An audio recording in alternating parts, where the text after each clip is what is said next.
The shuttle descended through a sky of dying light, slicing through amber clouds that glowed with the residue of industrial fire. Beneath, the colony stretched in bruised tones, metal skeletons, fractured domes, the bones of once great machinery scattered like forgotten relics of ambition. From the viewport, she saw the surface ripple with heat even in darkness, the scars of overmined soil etched into the land like an old wound that refused to heal. The Empress of the Varellan Dominion, once worshipped, once feared, sat hidden beneath layers of dust-colored cloth and synthetic skin.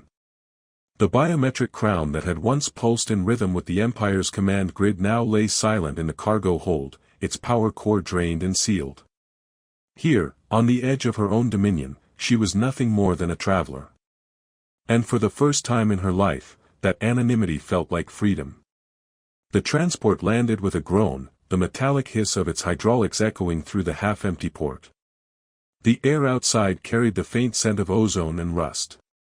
Towers that once shimmered with holoads now stood dark and mute, their displays shattered by time and neglect. The few who walked the streets moved with wary precision, faces down, shoulders hunched, the quiet posture of those long accustomed to survival.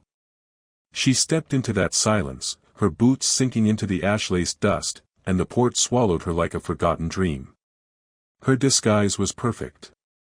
The nanofabric of her cloak adjusted its texture to the grime around her, dimming its color whenever light touched it. Her facial algorithms shifted subtly with every passerby's gaze, reshaping her cheekbones, muting the luminous silver of her true eyes. She carried only a small pack and a datapad filled with false credentials, a traveler's registry from a lost mining vessel. In her ear, the Imperial network whispered faintly, searching for her signal. She ignored it. For years, she had commanded millions of minds through that voice. Now it sounded like the desperate breath of something half alive, clinging to her shadow. The colony had once been a technological marvel, Linares 9, a hub of human engineers under Varellan supervision. Now its reactors lay cold, its skies dimmed by decay. Her orders had drained it, stripped it of innovation in favor of obedience. She remembered signing the decree that rationed its energy flow to a fraction of its former output. A necessary adjustment, they had told her. Efficiency over sentiment. But walking these streets now, the lie pressed into her lungs like smoke. She followed the faint sound of tools striking metal, carried on the wind between the hollow buildings. It drew her past rusted pipelines and through the skeletal remains of a manufacturing hall, where vines of copper wire hung like dead roots. The sound came again, steady, deliberate. She slowed, eyes scanning through the dim light. Then she saw him. He was kneeling beside a broken drone, its chassis cracked open like a ribcage.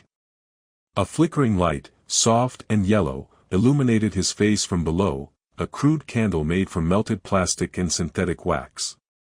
In his other hand, a flashlight, its power cell nearly dead, pulsed weakly as he studied a circuit board through cracked lenses.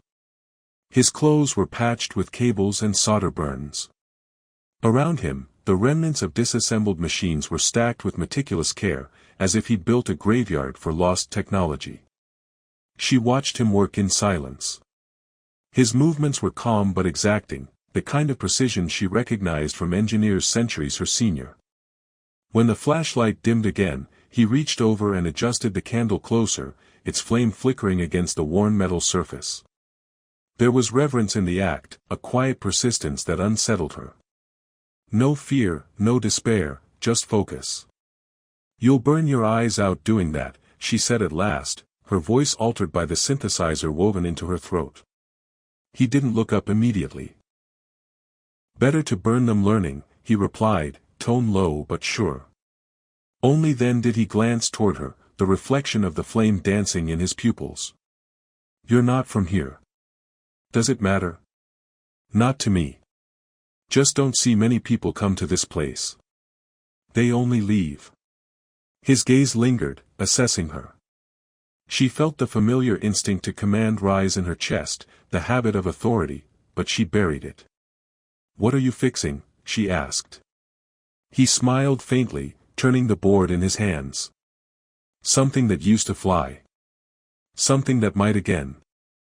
I found it buried near the reclamation pits. That's Imperial tech. He shrugged. Everything broken around here is Imperial tech. But they didn't build it to last, they built it to obey. Her throat tightened at his words. He said it casually, without accusation, but each syllable struck like a blade. You think you can make it work again? I don't think, he said simply. I know. Might take time, though. Nothing worth doing ever happens quick. The candlelight trembled between them. Somewhere in the distance, a reactor hum stuttered to life and died again, leaving the air colder. She knelt beside him, pretending curiosity, though every circuit he touched stirred memories of laboratories and laboratories worth of minds she had silenced under Imperial order. Why do you keep trying? She asked quietly. Even when everything around you falls apart. He looked at her then, not with suspicion, but with a calm that cut through her disguise. Because someone has to remember how things worked before they broke them. If I stop learning, then they win twice. For a long moment, she said nothing. The candle sputtered, its flame shrinking to a trembling thread before flaring again. It cast his face in gold and shadow, his expression resolute, almost serene. In that fragile light, she saw something alien to her kind, an unyielding grace not born of power, but of endurance. She stood slowly. You shouldn't work alone, she murmured. I'm never alone, he said, glancing at the machines around him. Everything broken tells a story. I just listen. When she turned to leave, the wind caught her cloak, scattering dust into the air like the remnants of a dying star. Behind her, the mechanic returned to his work, the rhythm of his tools echoing softly in the dark. And though she could not yet name it, something deep within her, something buried under centuries of command and isolation, shifted, faintly but irrevocably, toward the light. She returned the next night, the colony's streets quieter, as if they too held their breath. The air smelled of scorched circuits and wet stone, and the distant hum of dying power cores carried like the echo of something long forgotten. She approached the mechanic's workshop slowly, careful not to startle him. His candlelight flickered in the window, a tiny star in the surrounding darkness, and the drone of his tools marked the rhythm of a world clinging to life. He did not look up immediately, his hands moving over the fragile electronics with deliberate patience. The drone, a lattice of wires and alloy panels, seemed to pulse faintly with each connection he restored. You're back, he said finally, without surprise, as if he had known she would return. The words were simple, but in them was an acknowledgement that unsettled her. She nodded, stepping inside the cramped space, the floor littered with fragments of machines that whispered stories she had forgotten. The scent of solder and ozone clung to the air, mingling with the faint perfume of dust and oil. She realized how unprepared she was for intimacy in a place so stripped of pretense. Here, no one expected deference, no one obeyed without reason. Why do you do this? She asked, circling the scattered components. Why spend so much time on machines that were never meant to be fixed? He glanced up, eyes reflecting the dim candlelight. Because if no one tries, they die. And when machines die, ideas die with them. That's the world they want, one where nothing can grow, nothing can think beyond what they allow. She considered his words, the weight behind them. He spoke of defiance not as an act of rebellion, but as a quiet insistence on understanding. His tone carried no malice toward the Empire, yet every phrase undermined it with the patience of truth. She moved closer, crouching beside him to see the intricate wiring of the drone. Each wire he connected was like a pulse returning to a faintly beating heart, a subtle rebellion against entropy itself. I don't know much about your kind of work, she admitted, but I can see the logic. He smiled faintly, and there was a warmth in the gesture that startled her. Logic isn't enough. You have to feel it too. Machines don't just obey circuits, they obey intent. You can't force them. You guide them. You earn their cooperation. The simplicity of his explanation struck her with the force of revelation. It mirrored everything she had tried to impose on her empire, control through command, obedience through fear, but here was a method based on patience and respect. She leaned closer, tracing a small arc of exposed circuitry with her finger, careful not to touch the delicate components. "I could teach you some optimizations," she offered quietly, testing the bounds of her disguise. He raised an eyebrow, curiosity flickering across his face. "You'd risk yourself for me?" "I risk nothing," she said smoothly, though a small thrill of unease ran through her. "I'm just curious." He considered her for a long moment, then shrugged. "Curiosity's not a bad place to start." Together they worked in silence, the drones slowly regaining semblance of life under their combined effort. She discovered that he had rigged his own rudimentary systems, repurposed solar panels scavenged from ruined satellites, and circuits cannibalized from failed recon units. The ingenuity of it all stirred a deep admiration. And an unfamiliar pang of guilt. She had stripped colonies like this one of their resources, drained them of opportunity, and yet here was proof that life would persist, that resilience was not dictated by power or rank. As the drone's lights began to flicker steadily, it emitted a soft hum, almost a purr, vibrating through the metal of the workbench. The mechanic's eyes gleamed with satisfaction. "Not perfect," he murmured, "but it's alive. It listens now." She felt a thrill she had not known since she first took the throne, a connection not to the obedience of subjects, but to the spark of creation itself. "It's remarkable," she said, her voice low. "You make it seem simple." He shook his head. "Nothing worth doing is simple. You just don't give up on it, no matter how many times it dies." She stayed with him longer than she intended, learning the cadence of his work, observing the subtle ways he coaxed life from metal and wire. Around them, the colony seemed to breathe with a faint, tentative pulse, as though the act of repair was contagious. Tiny sparks leapt from soldered joints, carrying their own quiet light into the shadows. "You shouldn't be here," he said suddenly, as if reading the hesitation in her movements. "There are patrols, scanners, they'll notice someone like you." "I have ways," she replied carefully, her hand brushing against the cold alloy of a power regulator. She was testing both the machinery and her own ability to maintain the disguise. "I need to see this world as it is. And I need to see it through someone who still believes it can be fixed." His gaze softened, but there was a subtle caution in his eyes now, the first trace of distrust. "Belief doesn't make it easier," he said. "It just makes the fall more painful if you're wrong." She nodded, understanding more than she expected. "Then we'll try not to be wrong." The night stretched on, the drone's hum blending with the faint whines of distant machinery and the soft creak of metal structures shifting in the cold wind. Outside, the colony remained still, blanketed in darkness, yet inside that small room, light pulsed with life. Every spark, every flicker of the candle, every subtle hum of the machine was a rebellion against the void. When she finally rose to leave, she felt a strange reluctance. The world outside was harsh, unyielding, but here, beside the mechanic, she had glimpsed something unquantifiable, hope threaded into the circuitry of survival. She stepped into the night air, cloak adjusting to the darkness, and watched the candle's flame dance in the window behind her. A thought formed, persistent and insistent, as she traced her path through the ruined streets. One human, one mind devoted to fixing what was broken, could ignite more than just machines. It could awaken the soul of a world that had long been taught to obey, to fear, and to endure without dreaming. And she, for the first time, wondered whether her empire of obedience, might be wrong. She returned at dawn, the sky painted in bruised shades of violet and copper, the remnants of industrial haze catching the first fragile light.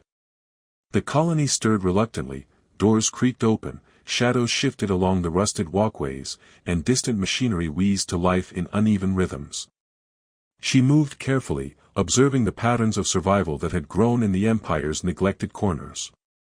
Every hum of power, every flicker of failing neon, seemed to whisper a warning that this place was alive in ways her throne had never accounted for. The mechanic's workshop waited ahead, a tiny oasis of persistence amid decay. Inside, the air smelled of heated metal, of solder and oil, and faintly of something she could not name, something organic, like determination. The mechanic worked silently, crouched over a half-disassembled reconnaissance unit, his fingers deftly weaving circuits back together, coaxing life from components deemed irretrievable. He hummed quietly, a rhythm that seemed almost ritualistic, and when he noticed her, his gaze flickered not with surprise but with the steady assessment of someone who had learned to measure risks carefully. "You've come again," he said, not as a question, but as a statement. "I did," she replied. "I want to understand how you do this. How you make what was broken, function." He paused, wiping sweat from his brow. "Function isn't enough. Machines are like people, they have patterns, personalities. They obey what you understand, not what you force. You can't just impose a will, you have to negotiate, to anticipate." She crouched beside him, fascinated. The tangle of circuits, wires, and blinking lights seemed almost alive, vibrating with a quiet energy she had never known. She had commanded armies, fleets, entire worlds, yet this small, persistent act of repair held more power than any order she had ever given.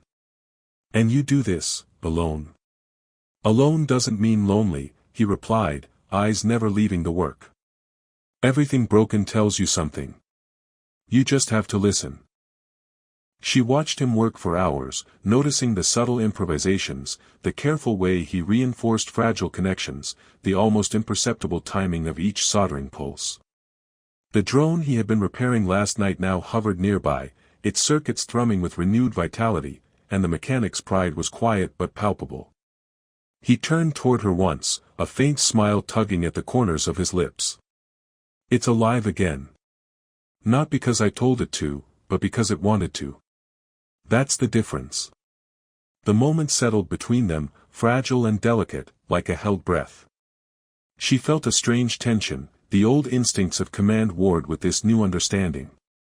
Here, authority had no weight, persuasion, patience, and respect dictated results.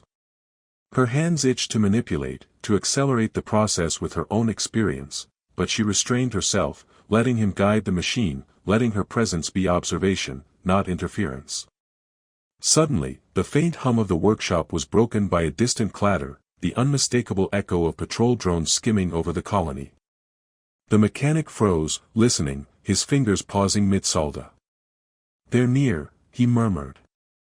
"We have minutes, not hours." She felt the familiar surge of fear that she had buried under centuries of command. Yet standing beside him, she realized it was tempered by a new clarity. Here, she had no advantage but her intellect, her strategy, and her willingness to trust him. "What do we do?" she asked. He gestured toward a tangle of panels and conduits. "Hide what you can, divert what you can't. The patrols rely on signal tracking, not intuition. If we confuse their sensors, we buy time." Together they moved swiftly, the rhythm of their actions forming an unspoken choreography. She learned to anticipate his motions, to mimic his methods, each adjustment of a circuit, each rerouting of power creating a small bubble of safety. Outside, the metallic scrape of drone legs and the distant hum of energy scanners pressed against the fragile walls of the workshop. As the patrol passed, she felt a flicker of adrenaline, a thrill of engagement she had not known since commanding fleets across the stars. But it was different here. There was no glory in survival, no accolades to claim. Only the raw, unfiltered satisfaction of cleverness and careful timing. When the last scanner passed, the mechanic exhaled slowly, the tension leaving his shoulders like released springs. "You learn fast," he said finally, his tone almost approving. "You're a good teacher," she replied, a rare laugh escaping her lips. It felt foreign, unpracticed, yet it carried an honesty she could not fabricate in her court. They resumed work, the drone now fully operational, performing circuits checks and subtle calibrations. Sparks flickered from solder points, mingling with the candlelight in a dance of gold and shadow.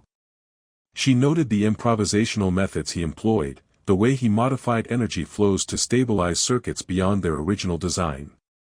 Each adjustment was a lesson in ingenuity under limitation, in creativity imposed by constraint. Hours passed unnoticed.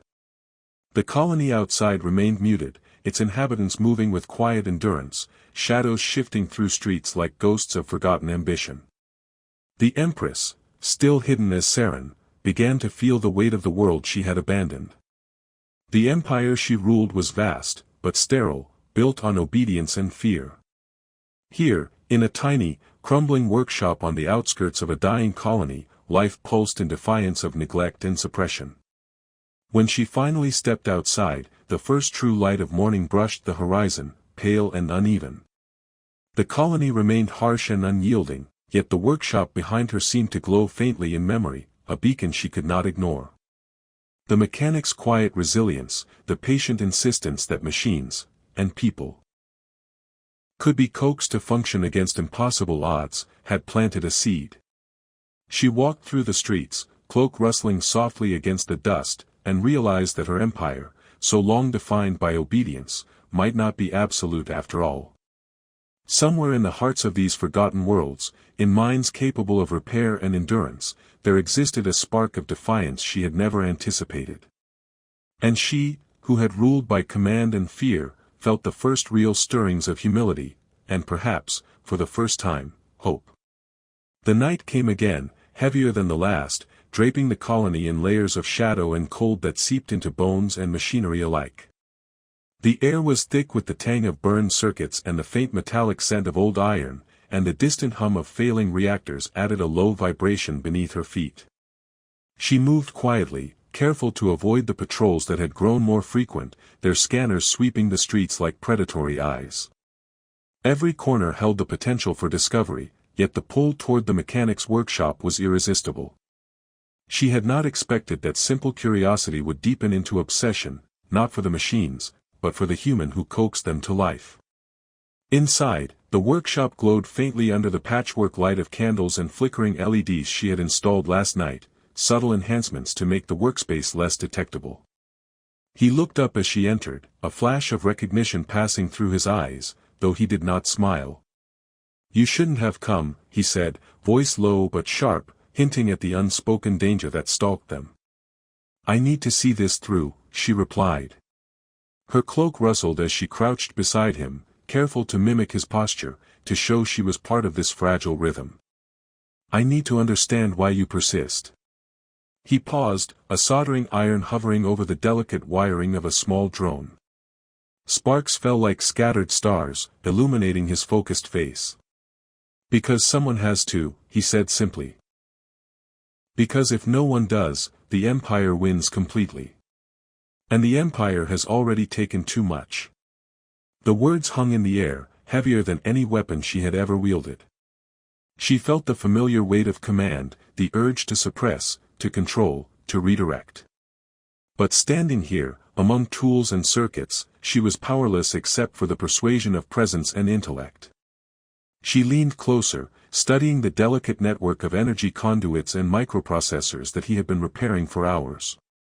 It was astonishing how he could read the pulse of a broken machine like an open book, how each subtle adjustment brought life back to cold alloy.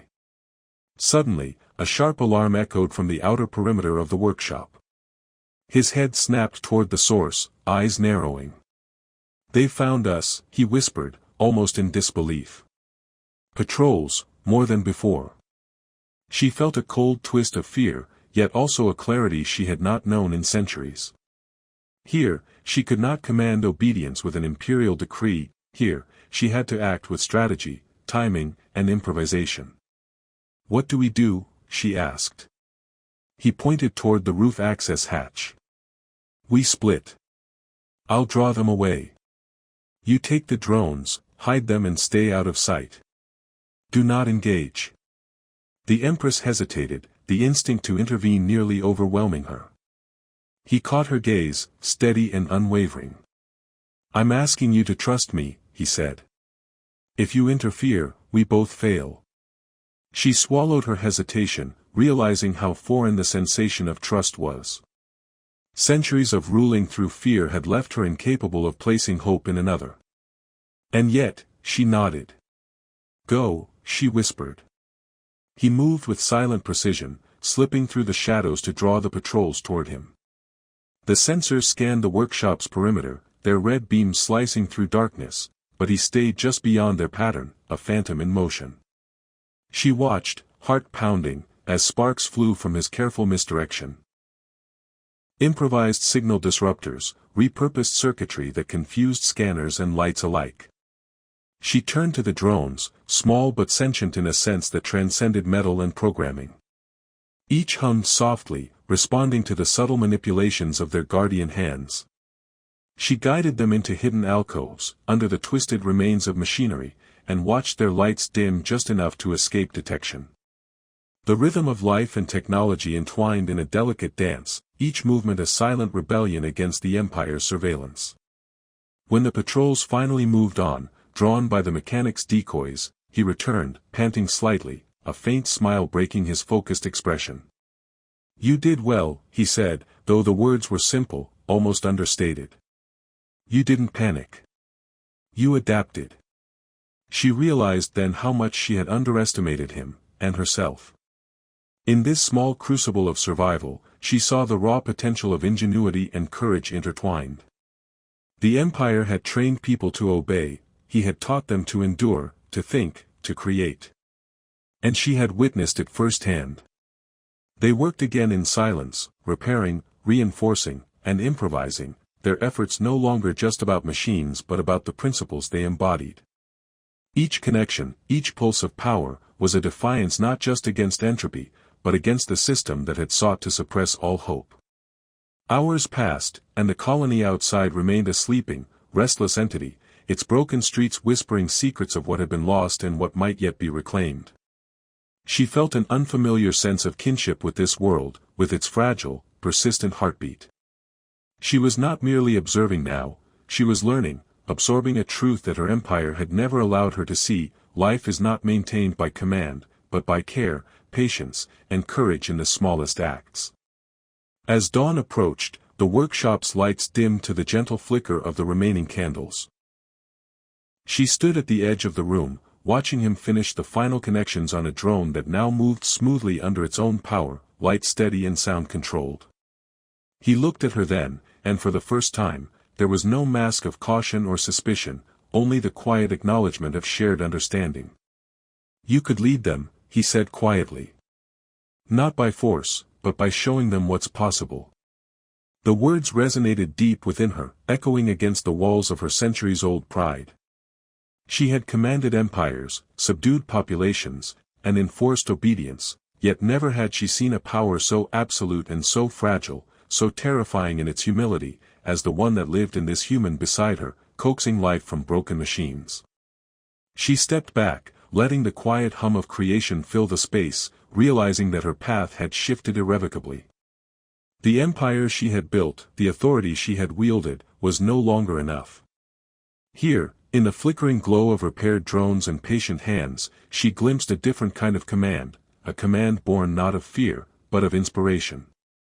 And it unsettled her more profoundly than any battlefield ever had.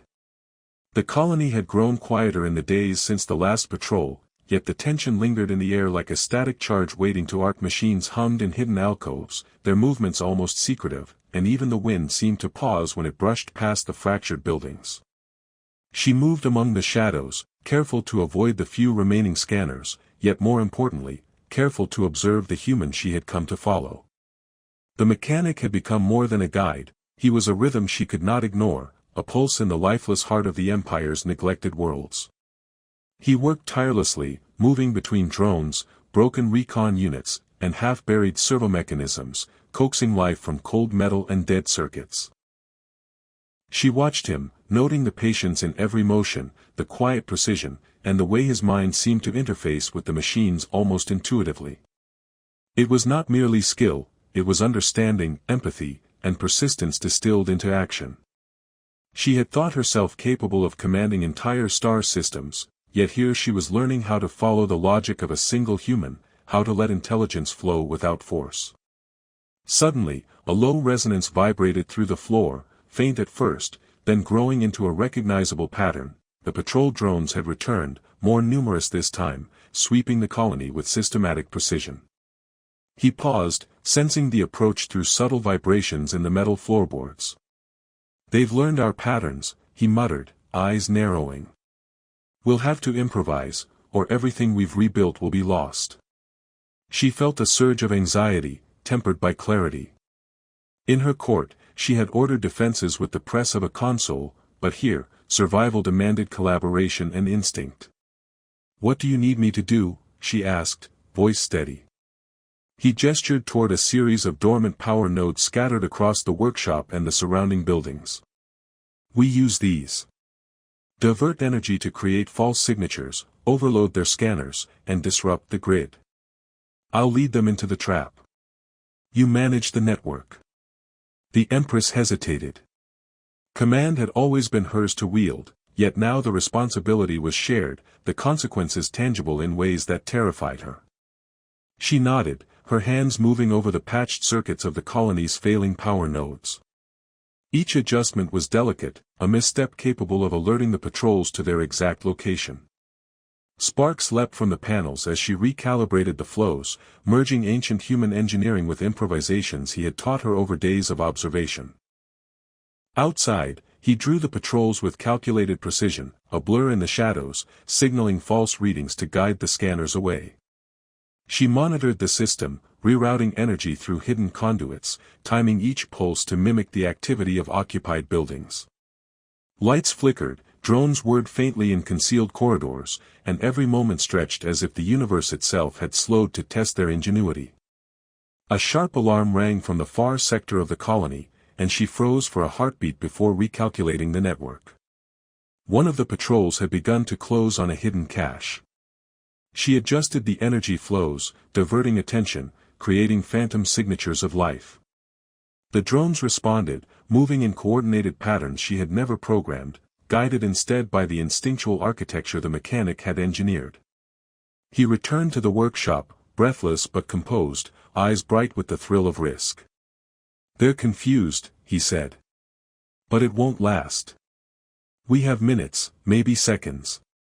She nodded, focusing on the network, feeling the pulse of machines beneath her fingertips, the subtle vibrations of power and resistance flowing through the colony like lifeblood. The patrol drones were momentarily blind, diverted by the illusion of activity, yet the moment of safety was fragile. One miscalculation could lead to exposure, capture, or worse. Then the unexpected happened. A human worker emerged from a nearby ruin, a small generator strapped to his back. He froze at the sight of her, then looked to the mechanic. Recognition passed silently between them, and he activated the generator, feeding power into the hidden network. The pulse intensified, scanners misread the signals, and for the first time, a small pocket of the colony was truly shielded from Imperial detection. The mechanic glanced at her, eyes wide, almost incredulous. You trusted me, he said, voice low but astonished. She felt the old instinct of command flicker, then fade, replaced by something unfamiliar but powerful, partnership. I had no choice, she replied, though the truth resonated deeper. I'm learning what it means to follow. For hours, they worked together, coordinating the human networks, hidden drones, and rerouted power flows. Each success was a subtle victory, each flicker of life a statement that defiance could exist even in the heart of oppression. The colony, long silenced by neglect and fear, began to pulse faintly with activity, a quiet resistance built from ingenuity, patience, and courage. When the last patrol finally withdrew, she stepped into the narrow alley, breathing in the cool night air. Around her, the colony seemed to exhale, the hum of restored machines and tentative power flows blending into a symphony of survival. She looked at the mechanic, who had collapsed against a wall, exhaustion and exhilaration etched across his face.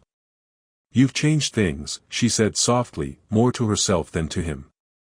He looked at her, eyes sharp despite fatigue. No.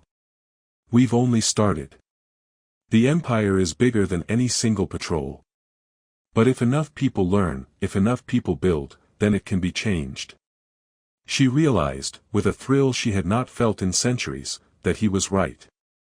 The rebellion they had sparked was not a war of weapons or fleets, but of knowledge, creativity, and determination. Each repaired drone, each rerouted power flow, each act of quiet ingenuity was a seed, a spark that could ignite change across worlds that had been trained only to obey. And as dawn's light began to creep across the jagged rooftops, she knew their work was far from over. Yet for the first time, the fear that had long accompanied her every action was replaced by a new certainty: she would not return to her throne as she had left it. Something had shifted, something stronger, fragile, and infinitely more dangerous to the Empire. Something that had begun with a human, a candle, and the stubborn refusal to let what was broken remain so. The orbiting citadel of the Virellan Dominion shimmered above the fractured planet, a beacon of sterile authority surrounded by the void. Its towers gleamed with controlled light, every surface polished to reflect the power of a ruler who had once commanded obedience without question. She stood on the observation deck, still disguised as Saren, yet the weight of her true identity pressed heavily against her chest. The empire below had grown restless, stirred by signals, whispers, and acts of defiance that had spread from the colony and beyond. What began as the quiet work of a single human mechanic had cascaded into a ripple of awakening across countless worlds. Below, patrol fleets skimmed over the planet's surface, their scanners straining to detect anomalies. They had no idea that the heart of rebellion now lay not in armies, but in knowledge, in creation, in the unassuming ingenuity of those who refused to remain broken. She had returned to the seat of power not to reclaim her throne, but to dismantle the foundations that had long relied on fear and control. Centuries of command had trained her in strategy, in anticipation of threats, and now she applied it not to dominate, but to liberate. Her hands moved over the central console, guiding the deactivation of the Citadel's AI core, a vast network that enforced compliance through surveillance and automation. Each command she issued was precise, a careful unraveling of authority, replacing oppression with possibility. Streams of data pulsed across holographic displays as she redirected resources to the outer colonies, restoring communications, energy, and access to knowledge that had been hoarded for centuries.